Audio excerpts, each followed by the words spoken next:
All right, I'm going to make a goblet today out of maple, and it's 11.5 inches tall. I know, Mike, it's not 18, but my lathe won't do 18 inches. But we're going to make that today. I have two other things real quick before we get started. This came in the mail today from Brendan Stemp in Australia. Absolutely beautiful pepper grinder. It's just gorgeous. I will put up some detailed pictures of this too. Some chatterwork on the top, and it's just beautiful resin with some pods in there. Just amazing. Thank you so much. Beautiful.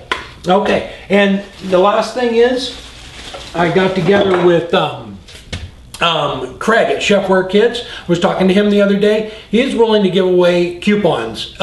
He said he would do 2 a month. So every other video, I'm going to give away a $10 off coupon to his website. I'll post the link down below in the description, and you can use it for anything on his website or use it towards a purchase or anything. But I haven't quite figured out how to give them away yet, so we're just going to start out just simple. So the first one on YouTube who gets an answer right in the comments, I'll send you the promo code and you can use that. So our first one today is, which side of the cat has the most fur? All right, let's get started. All right, I just have the steady rest all set up, and I'm just shaping the cup of the goblet here with my bowl gouge. I'm just going to bring it down and give it the shape, and then I will hollow out the inside. And this is green wood, so I'm basically just coming around the bottom there.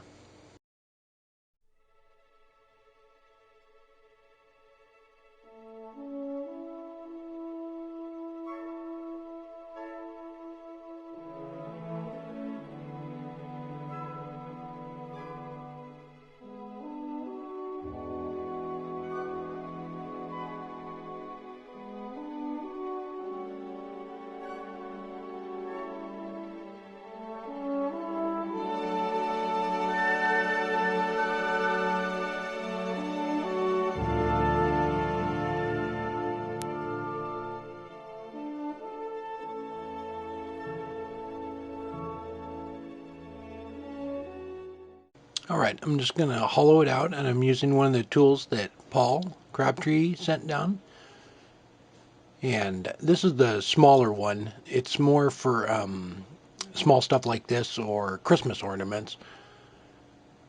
I'm going to switch to the bigger one as I get in deeper. It gives it a little more support. It's a little beefier. But this one works great for Christmas ornaments and small stuff.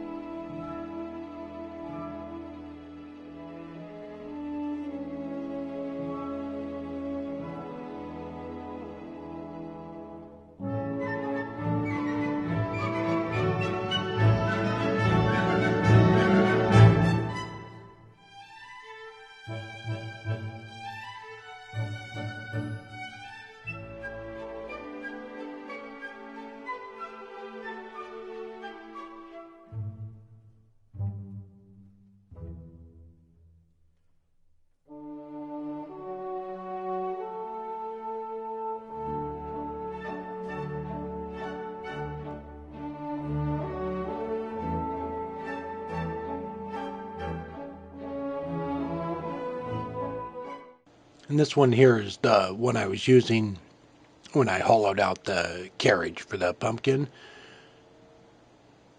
And I don't have the spring on it because I can actually feel the wall thickness on this. You really don't need it on something small like this, so I just took it off.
right, I'm just making the last few passes.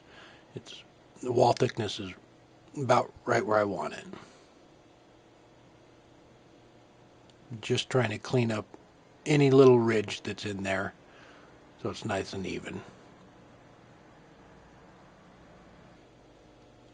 Alright, and I'm just going to work my way down the stem here. And I'm using the bowl gouge again just to clean out the material. And I'll just keep moving the steady rest back as I go down.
I switched to a spindle gouge and to do this part right here and try and get the stem nice and smooth, a nice clean cut on it.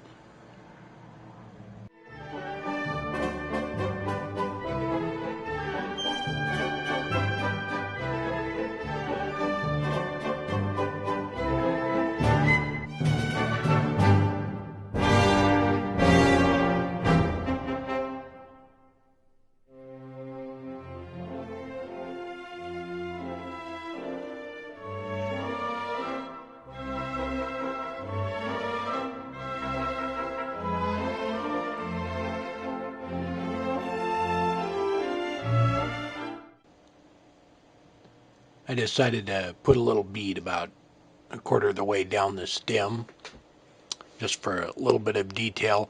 It actually worked out really well because the steady rest doesn't come together all the way, and it helped me when I was getting ready to sand the inside.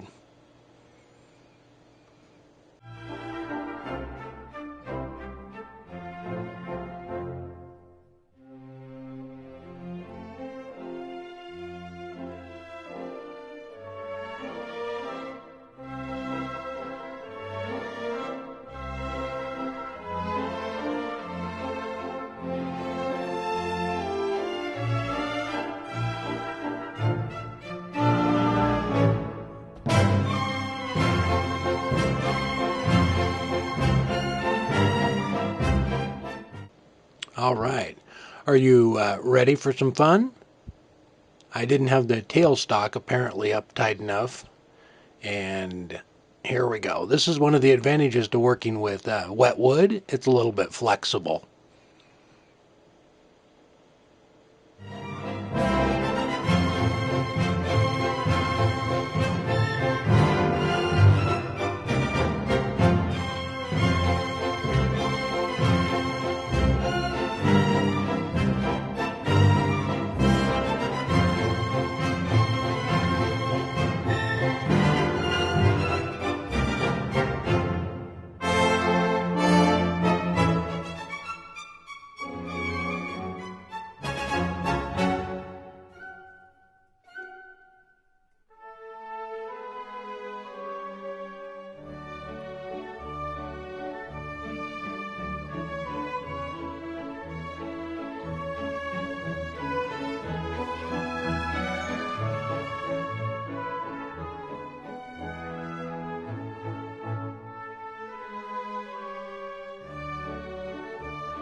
All right, I'm just going to finish up the base here, and then we'll bring the steady rest back up and start sanding it. All right, so I just brought the steady rest back up, put it on that little bit of detail I put on the stem. The steady rest won't go down far enough to hold on to something like that. It doesn't get tight enough, so actually leaving that in was a good thing for me. But so I'm going to finish sanding the inside of it now that it's dry, and then I'll bring the tailstock back up and sand the rest of it.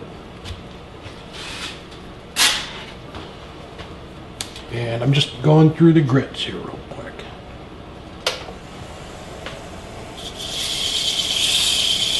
Just kind of giving it a little bit of support too, because it is so thin.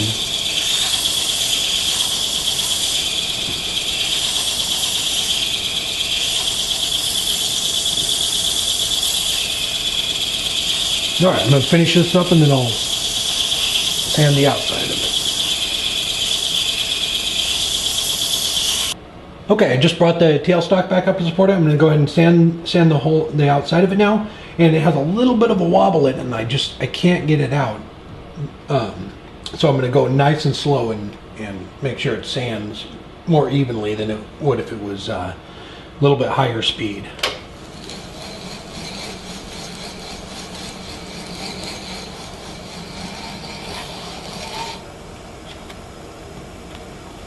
I'm just going to run through all the grits, and then we'll be back and part it off.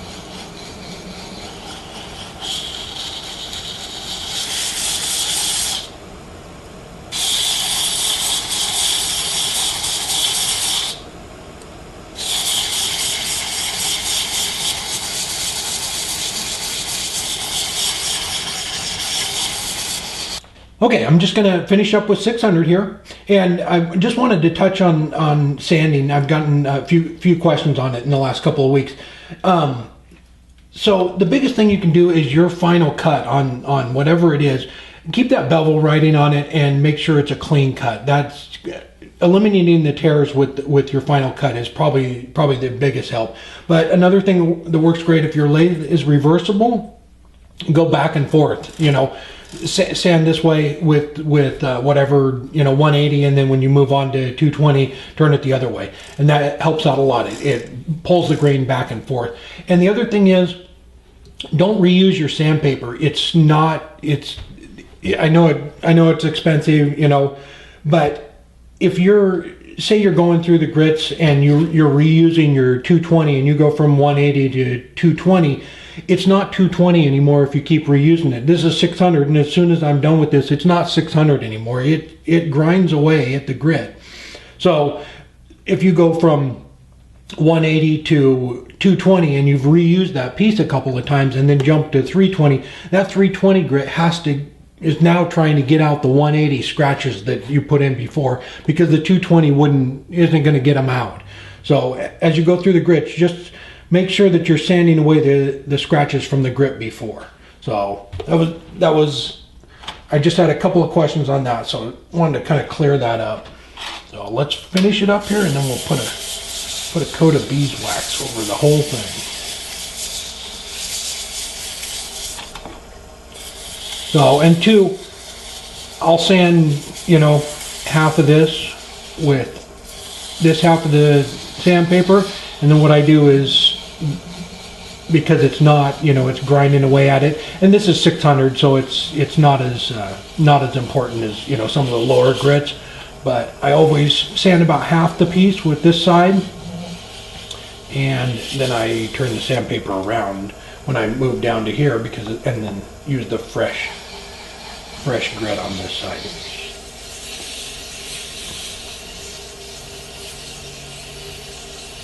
But I used to, when I first started out, I was reusing pieces of sandpaper too, and it just creates more work for you, and I could never get all the scratches out.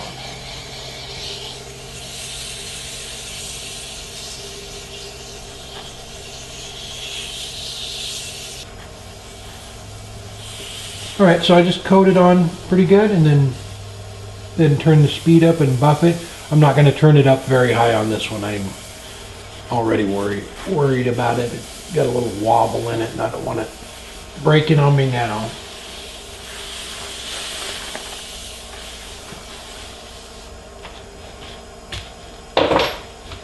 Okay, I'm going to bring the tool rest back in here and try and get that down a little bit more, and then I'm just going to cut it off by hand.